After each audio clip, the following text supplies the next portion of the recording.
Sa bidyong ito, aming ibabahagi ang isang lokasyon na hindi alam ng karamihan.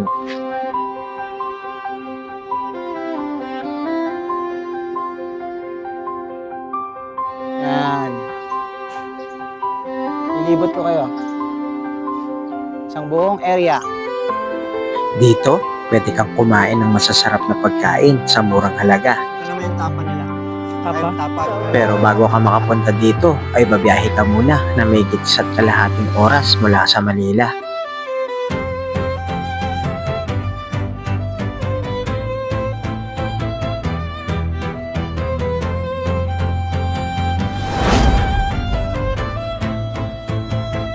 Makikita mo dito ang maladagat na ulap. Dito rin makikita ang Upper Wawa Dam at dalawang sikat na bundok. Kaya samahan nyo kami sa aming adventure. Bakanting lote. Tapos ang makikita mo, yung dalawang bundok. Hi guys! Welcome back to my channel! Yan! Sa tagal ng panahon, ngayon lang ulit kami nakapag-ride si Mama Sang. Yan, nasa likuran ko si Mama Sang. Hello ka naman dyan sa camera, Mama Sang. Yan.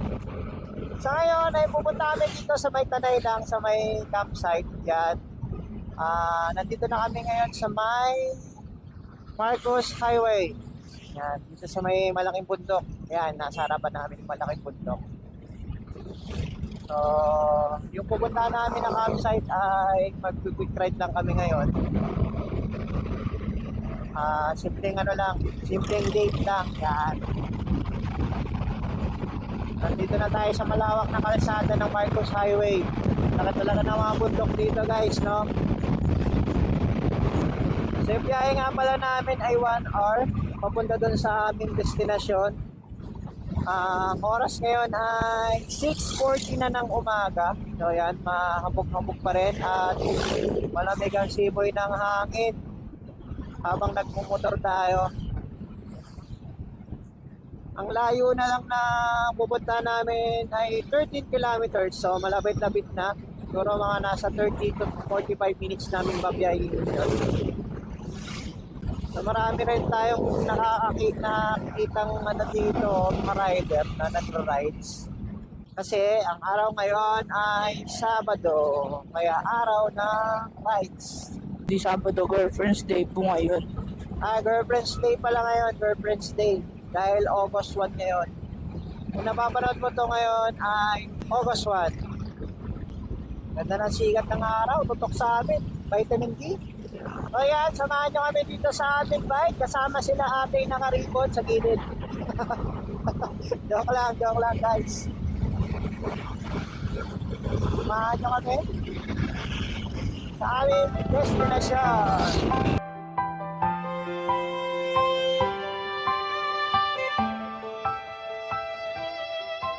Hindi ko napansin, dito na pala tayo. So ayan guys, kakaliwa na kami dito sa may arko ng you are entering Upper Marikina. Yan. So dahan-dahan lang, dahan-dahan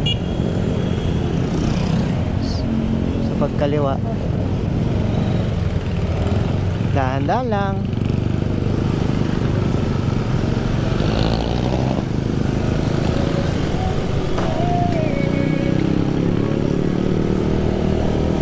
So 22 minutes na lang ay nandun na kami sa area. So puro pangat na yata dito. Marami rin siguro nagpupunta ngayon doon. Habang papalipit kami sa aming destinasyon, hindi ko mapigilan ng excitement dahil sa magandang tanawin dito.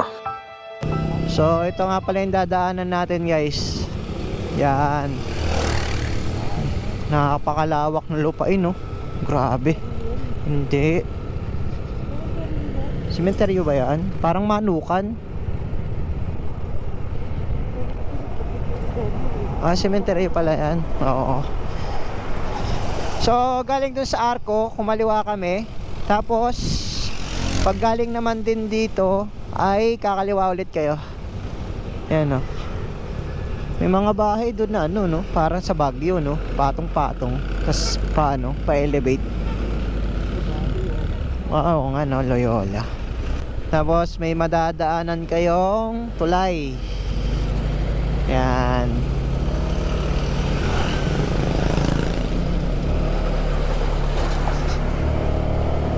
Yung daan dito, paangat, tapos pababa, paangat, pababa. Pero okay naman yung daan dito, guys. Ito yung Heaven's Gate. Yan, Heaven's Gate Memorial. Yan, ito paangat na to, guys.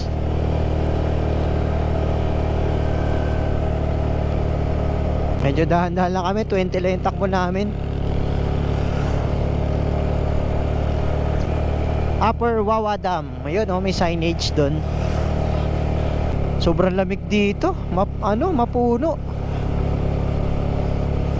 Tumatagos yung sa jersey ko, yung lamig. So meron din palang gasolinahan dito, guys. Bote-bote. Matik yan, nasa 100 na yan, nasa 120. Kasi 80 ang gasolina ngayon eh.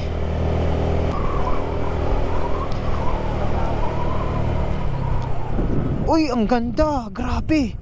Hinto tayo. Hala, ang ganda oh. Sobrang ganda, guys. Makikita nyo, may sea of clouds dun sa baba. Sobrang ganda. Ayaw umandar ni Pearl. Bakit tayo umandar ni Pearl? Nalunod na siguro. Pahingayin muna natin. So ayan, ganda. Hinto muna tayo dito, guys. Sobrang ganda. Tanawin talaga. Tanawin.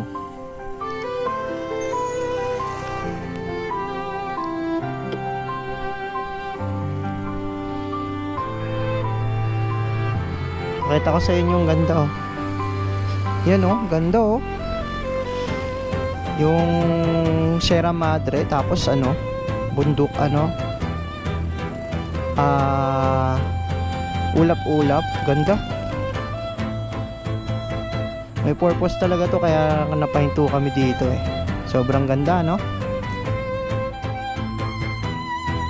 Yan guys, nakita niyo yung Sea of Clouds. Sobrang ganda, di ba? Grabe ganda. Anong masasabi mo doon, Mama Sang? Ang ganda! Ano yung ganda? Ang ganda! Ngayon lang ako nakakita ng ganda. Ngayon lang? Oo, sana sa malapitan. Mas maganda yun, pag malapitan, no? Malapit na tayo, 12 minutes na lang, guys. Andun na kami sa area. Sanuan na. Puro area na to is puro paangat. Yan, medyo kinakabos ang aming Pearl eh.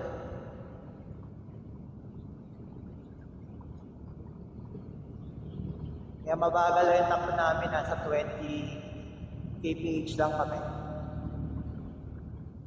So dito, diligo na kami sa may Pintong Bukawi. Dito na. Welcome to Purokwan. Purokwan daw to. Ang sarap mag-jogging dito, no? Yung hangin, sobrang presko. Malamig. Mas ang lamig pa ng sinimin ng heroin mo, 7:12 na ng umaga yan. Direct na ang araw, pero malamig yung panahon, malamig pa rin. Ang sakit! Namaan ako, kuya, ang sakit. Namaan ako ng pato dun sa Mauer. Mama sa dibdib ko. Yung malapit na kami, 10 minutes. So, 3 kilometers, almost 4 kilometers. Ay, tama, almost 4 kilometers yung aming babae na papunta doon.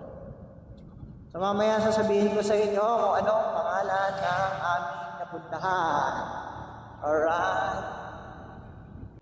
Guys, hindi po Bulacan ito Rizal po ito, Rizal. So, yan, wala kayo masyadong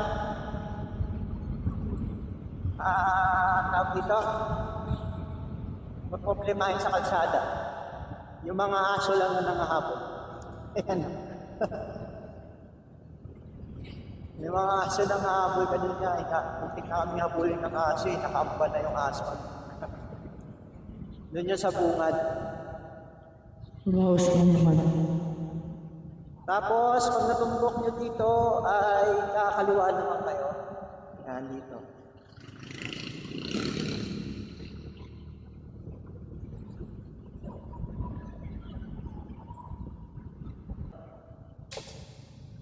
Ano yun? Wala, may natamaan ka. Tapos, kanan. Ay, Kaliwa. kaliwa. Tapos, kanan. Yan. Ganda doon, sobra. Ah, ganda daw. Ganda daw doon, sobra. Gusto ko yung reaction ni Kuya. Gulat ako, sinabi niya ganda daw doon eh. Ito yung Casa Peregrino. So, dito yung Casa Peregrine yan, sa kanan. Lupad na sa kanan. Tapos, tayo ay didiretso. So, doon kami pumunta sa kabila.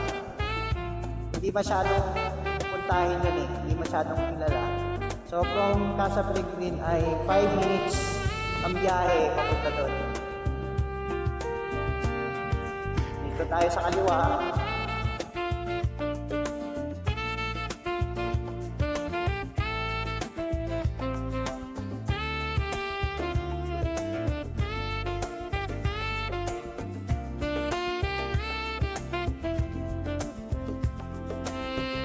Dito na tayo. Sana may Sea of Clouds pa. Pero, ito tayo. Tayo. Dito tayo magpa-park.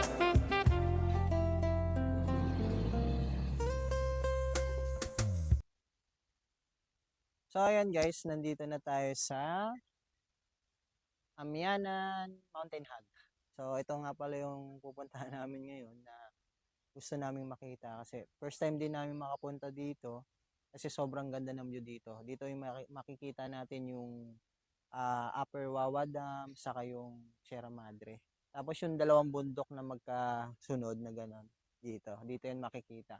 So dito yung mga promo rates nila. Ayan. Kung may entrance fee sila na 50 pesos, tas overnight is 130. Children ng 0 to 5 years old is free. Tapos, children na 6 to 12 years old is 30 pesos ang bayad. So, resident and student from Pintong Bacawe is with ID ay may bayad na 20 pesos. So, pwede kayong mag-ATV guest dito for only 25 pesos. Sure to Yun for only 25 pesos, makakapag-ATV guest ka na. So, tent rental fees for 2 is 500, for 3, 600, for 6 to 8 person is 1,200. So, tent pitching, may bayad dito yung tent pitching na 300 pesos per tent. So, corkage, food and drinks brought from outside ay may bayad po ng 200 yung para sa pagkain at 100 para naman sa mga drinks. Yan. So yan complete details yan guys So kung pupunta tayo dito, so ito yung magiging entrance. Yan yung magiging entrance. Tapos ito yung bubungan sa inyo. So ayan yung bubungan sa inyo. Sobrang ganda guys kasi dito kitang-kita mo agad yung Upper Wawa Dam. So dito nga pala yung counter nila. So dito pwede kayong mag-order ng pagkain. Tapos may drinks din sila, may kape, yan. So mamaya ililibot ko kayo dito.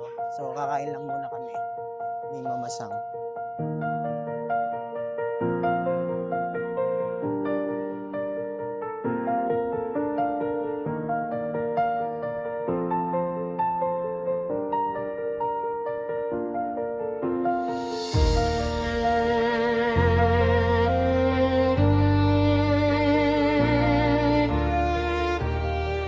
Guys, kakain muna kami. Mas mamaya lang, ililibot ko kayo dito. Yan. So, order kami ng tapa, egg, dilis, tapos fried rice. Kaya mamasang, ano to? Liempo. Fried liempo. Tapos egg, saka dilis, tapos fried noodles.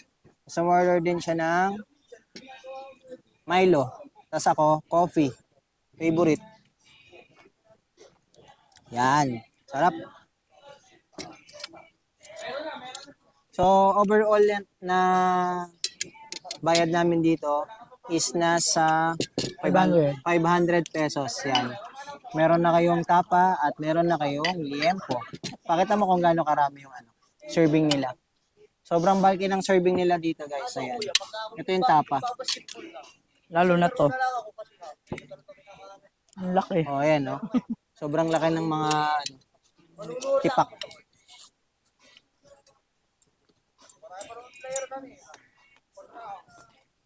So, kain na muna tayo.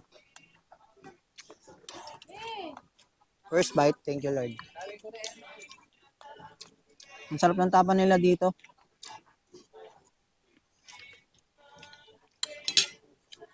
Malambot yung tapa.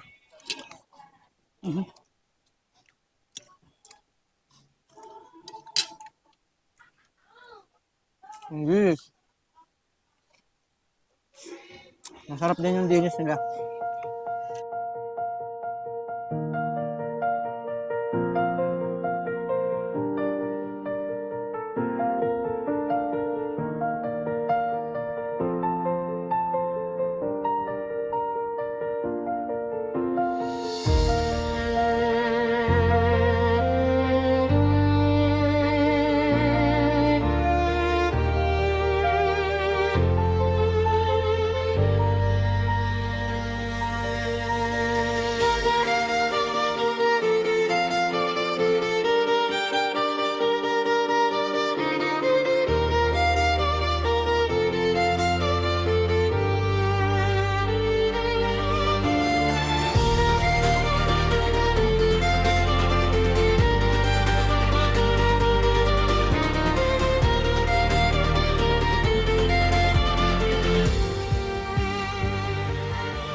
So, ayan guys, ililibot ko na kayo ngayon dito. So, dito marami silang activity, katulad ng basketball, ng soft archery, tapos ng yan, mini basketball. Tapos meron din silang mini ano doon, kawali na pwedeng lagyan ng tubig tapos magpapakuluan yung ano, tapos lulublob ka doon. So, tatry natin tong soft archery. Pa-video ako ma. Excuse po.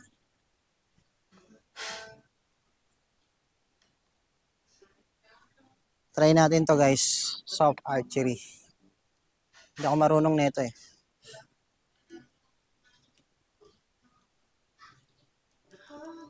Paano ba to? Lapit ka konti ma. Try natin. Kung hanggang saan yung kaya ko. Boom. Wasak. Sapa. Sapa.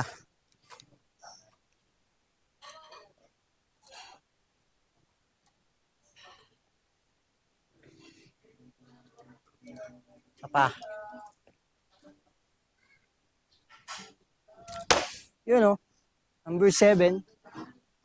Number 7.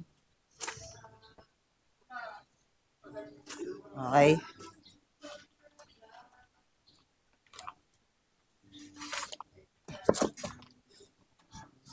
So, na-try na natin yung archery. Try naman natin basketball. Basketball naman tayo. Basic. Lapit lang eh. Lalayuan natin.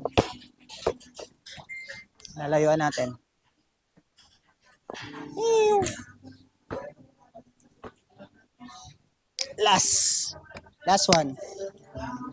Ito tayo. Uy, baldog. Baldog. Mana? So, ayan. So, ito na yung mini basketball nila. Ayan. Tapos, meron ditong kawali. Kawali ba tawag dito? Malaki. Ayan o, malaking kawali.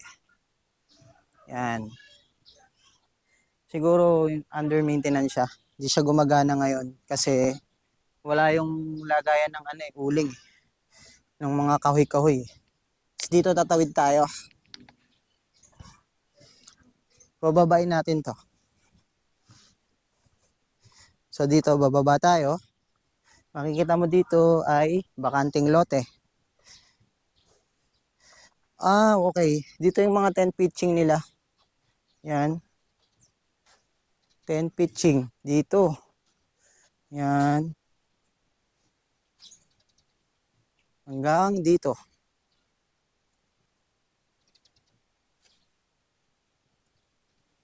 So yan. Dito yung 10 pitching nila hanggang dito. Pwede rin yata doon sa baba mag 10 pitching. Tara, tingnan natin.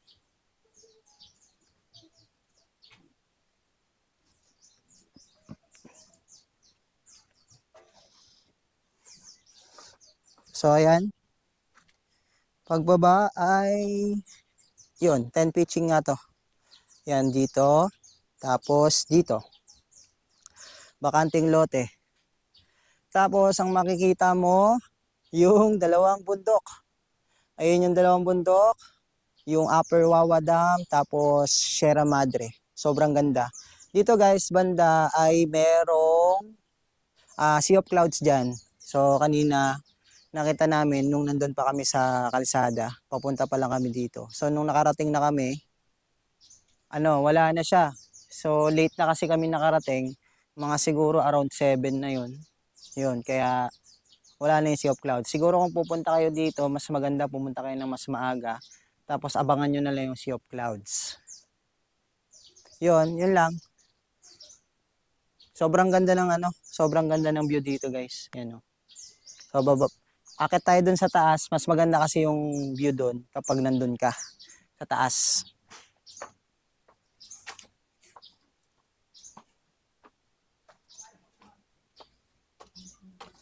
Medyo pinapawisan na ako. Mainit. So ayan guys, nandito na tayo sa taas. So dito makikita mo yung isaang buong scenery. Yung Wawa Dam, yung bundok, yan yung Sierra Madre. Doon may may parang ginagawa, hinuhukay. So ayan, ito yung isang buo.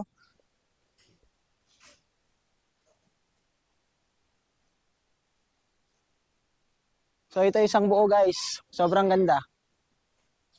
Yan. Lilibot ko kayo. Isang buong area. Okay?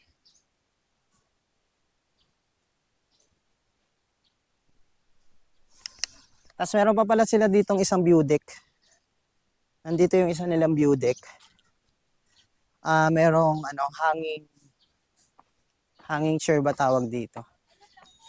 So meron din dito silang pwede kang mag-picture. Ayan. So meron sila dito ratan na 3-seater na upuan.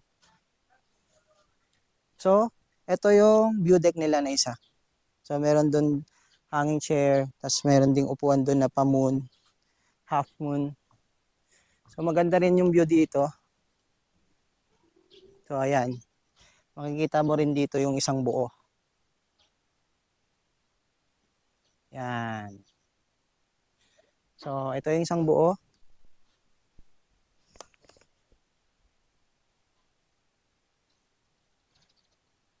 So, ayan isang buo guys. Sobrang ganda.